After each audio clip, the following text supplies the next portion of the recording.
Hey there, and welcome back to the podcast. I am Joy Olsen, and I am so glad you are here. Whether you are listening while you're driving, making coffee, folding laundry, or sneaking in a few quiet minutes to yourself, I want this episode to feel like a breath of fresh air. Because today we're talking about something that sounds simple, but can feel surprisingly complicated in real life.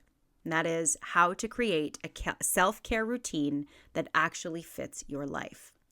Not the perfect version of your life, not the fantasy version where you magically have 3 free hours, a clean house, no responsibilities, and endless energy. Wouldn't that be fantastic? I'm talking about real life. The kind where you're juggling work, family, emotions, energy, a million tiny decisions, and maybe a nervous system that's already doing its best to keep up. So if you've ever thought, I know self-care matters, I just don't know how to make it realistic, this episode is for you. And as always, I want this conversation to feel supportive, practical, and grounded in what you can actually use right away. So let's start with why so many self-care routines don't last. Usually it's not because you don't care. It's certainly not because you're lazy, and it's definitely not because you're doing it wrong. It's because the routine was built for an idealized version of your life instead of the one you actually live. Maybe it looked good on paper. Maybe it sounded inspiring. Maybe it was something you found on social media or in a book or from a friend. How many times have we done that? We've looked at somebody else's self-care plan and tried to draw it into our own lives only for it to not work. Right? Maybe it required too much time, too much energy, too much perfection, or too much restructuring of your whole day that just didn't work for you. And it really wasn't going to stick from the beginning. Real self-care has to work with your real rhythms. That means it needs to be flexible. It needs to be small enough to be doable. And it needs to be supportive, not like one more job, because none of us need another to-do thing on our list. Because the whole point of self-care is not to add pressure, it's to reduce it. So the first thing I want you to know today is this. A self-care routine only works if it fits the season of life you're in. And that season might change from week to week. Before you build a routine, you need to know what you actually need, not what sounds nice, not what you think you should need, what you actually need. So I want to ask yourself a few honest questions. When do I feel most depleted? What time of day do I hit a wall? Where am I carrying the most stress? What helps me feel grounded? What do I tend to ignore until it becomes too much? Sometimes self-care simply starts with awareness before it starts with action. Because if you don't know where you're most depleted, you'll just keep trying to force habits into spaces where they don't belong. It's like trying to take an outside pill to make the internal environment of your body that's all out of whack better. It just doesn't work. So for examples, if your mornings are chaotic, maybe a 1-hour morning routine is not realistic right now. If your evenings are exhausted and scattered, maybe that's not the time to plan something ambitious. Instead, your routine should meet you where you are. That's the first key. Notice your actual life, then build from there. One of the most helpful shifts you can make is to stop thinking about self-care as one big routine and start thinking about it as a few tiny anchors throughout your day. An anchor is something very simple that helps you return to yourself. It could be taking 3 conscious breaths before getting out of the car, drinking a glass of water before checking your phone, stretching your arms overhead between tasks, pausing for a moment before saying yes to something you're not sure you've got time or energy for, putting your feet on the floor and feeling your body for 10 seconds. Maybe that's as soon as you get out of bed. Maybe that's at your desk. Maybe that's stepping outside and putting your feet in the ground just for a few seconds or a few breaths. These things are very small, and sometimes they feel insignificant, but they create a thread of connection through your entire day, and that's what makes them so powerful. Because real life is not usually shaped by one perfect morning ritual. It's shaped by tiny moments in between. So instead of asking, what should my care routine be? Ask, what are 3 small anchors that could help me feel more supported? That question is much more realistic and much more sustainable. I know for me personally, I do that. I put my feet on the ground when I get out of bed. Just before I stand up, I close my eyes, I pause, and I breathe. And I set an intention for the day. Then when I get up, I usually brush my teeth first thing. That's when I again close my eyes, focus on my intention, and breathe. See if I can relax my shoulders. And then throughout the day, I do my best to just stop for a moment and take those long 3 deep breaths. It's another reason why I love a regular practice of yoga and why I'm so grateful to be able to teach the practice of yoga, because it does teach us to slow down and focus in on those simple self-care moments. So another reason why self-care routine falls apart is that they're often designed for your ideal self instead of your current self. And of course, we all are reaching for that ideal self, but we also have to remember and honor our current self and where we are at in this exact moment before we can move forward. Your ideal self has unlimited time, endless motivation, and perfect consistency. Your real self has fluctuating energy, responsibilities, emotions, and probably a lot going on. So the goal is not to become a different person before you start. The goal is to work with who you are right now. If you're low energy, your self-care might need to be soft, slow, and nourishing. If you're overstimulated, it might need to be quiet and grounding. If you're emotionally overloaded, it might need to be honest and simple.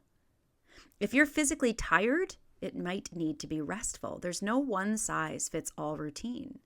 Your self-care should match the actual state of your body and your mind. For some people, that means a walk. For some people, that means lying down. For others, it's a few moments of breathing. For some, that means taking some time to journal your thoughts. Maybe for you, it means going to bed earlier instead of doing one more productive thing. The more you align your routine with your energy, the more likely it is to support you instead of drain you. So what does a realistic self-care routine actually look like? It might include one thing for the body, one thing for the mind, and one thing for the nervous system. For the body, maybe it's stretching, walking. Walking is something that I have added a little bit more into my routine. And I'll tell you, it's not always easy to get up early and go for a walk, but by the time you're done, it sure feels a lot better mentally and physically. For your body, maybe we need to get on the mat a little bit more. My yin yoga classes are I've been told by my participants that my yin yoga classes are what they look forward to each week, or for some of them each day, because it's an opportunity to unplug, to relax, and give yourself some self-care. For the body, hydration is extremely important. Have you been focusing on hydration? Or maybe you just need some rest. For the mind, maybe it's journaling, reading something nourishing, or saying no to something you just don't have the energy for, any of that unnecessary input. For the nervous system, maybe that's breathing slowly, sitting in silence, which personally I don't think enough of us do. Stepping outside. We have forgotten, for those of us who live in cities, how important being connected to nature really truly is. Stepping outside, listening to the birds, breathing the air is more healing than I think any of us ever think about or give it credit for. Or perhaps create a transition between work and home. I've heard many professionals and health professionals say, sometimes when you drive into the driveway, shut the car off, close the eyes, take a moment to breathe, and then transition into the home life. Because there needs to be a transitionary period between work and home so that we leave work away and we don't bring it into the home.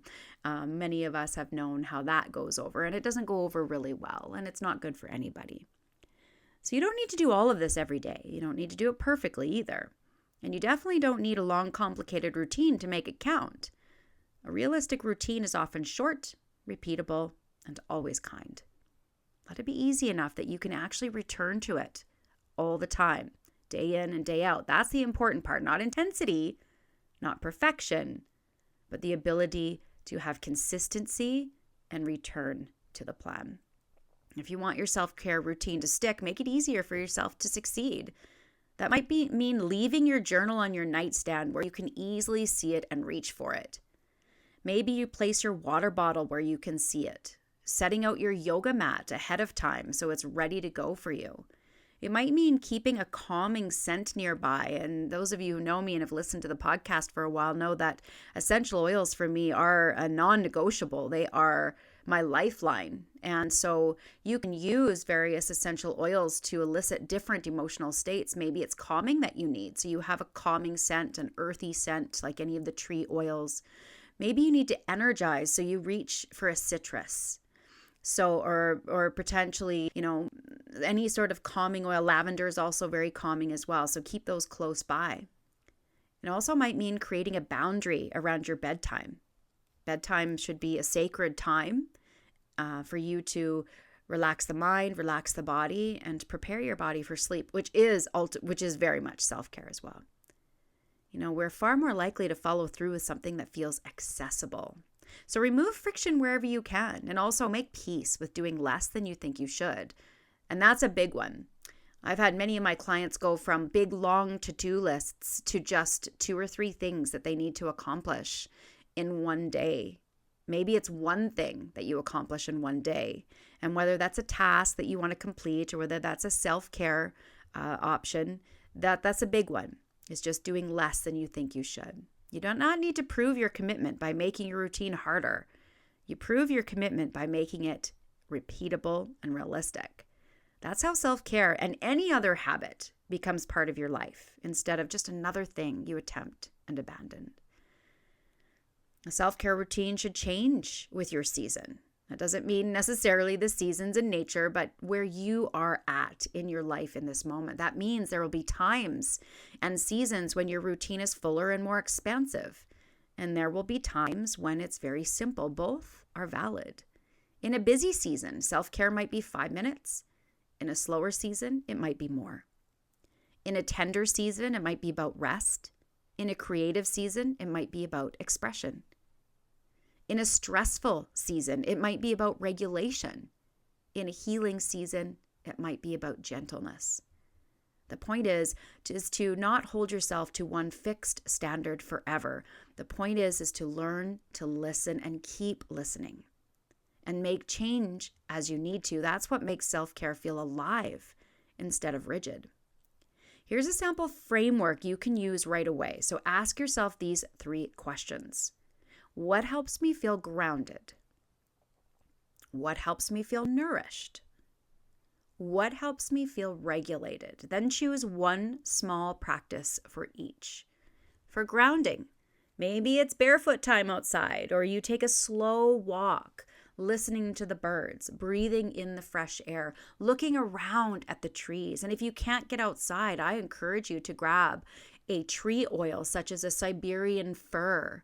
Maybe it's a birch, or my favorite, vetiver, and just take an opportunity to smell those oils with the eyes closed and bring yourself back into a grounded state with nature.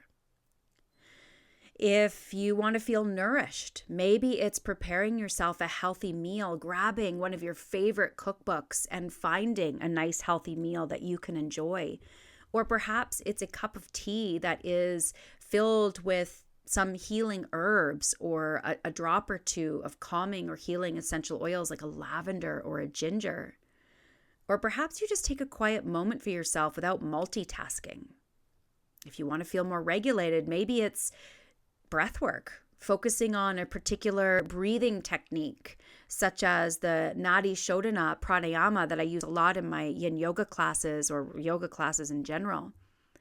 Perhaps it's taking a moment for yin yoga, which has been known to relax the nervous system. That is what it's for, and to open through the meridian lines. Maybe it's taking a moment for prayer or meditation, or just simply sitting down and closing your eyes and breathing for a minute. Remember, you don't have to build the whole routine today. You just need a place to start. And once you start noticing what actually helps, your routine becomes much easier to shape.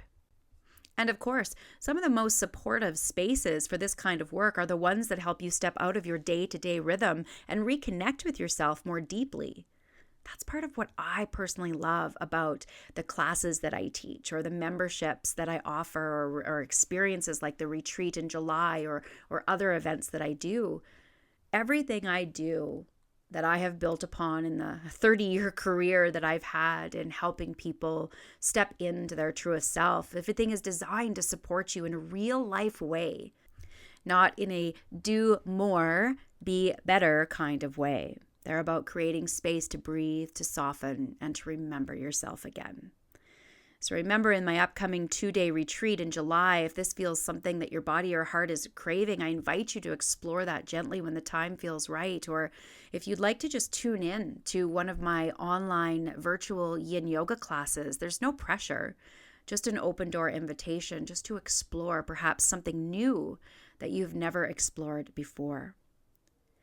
So here's what I want you to remember from today's episode. A self-care routine only works if it fits your real life. Keep it small.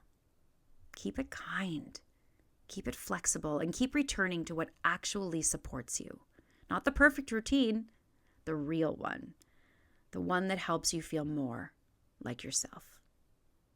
So I hope you've gained value and learned something from today's episode. And as always, thank you so much for listening today. And until next time, keep rockin' your wellness. Thanks for joining me on this episode of the Rockin' Wellness Podcast. Make sure to visit my website at www.rjowellness.com, where you can subscribe to the show and check out all the show notes. While you're at it, if you found value in this podcast, if you'd simply tell a friend about it, that would help out too. You may choose to join the R.J.O Wellness community to take advantage of the freebies, courses, and coaching that will take your voyage to the next level, or support this podcast with your monthly membership. Until next time, my friends, keep rocking your wellness.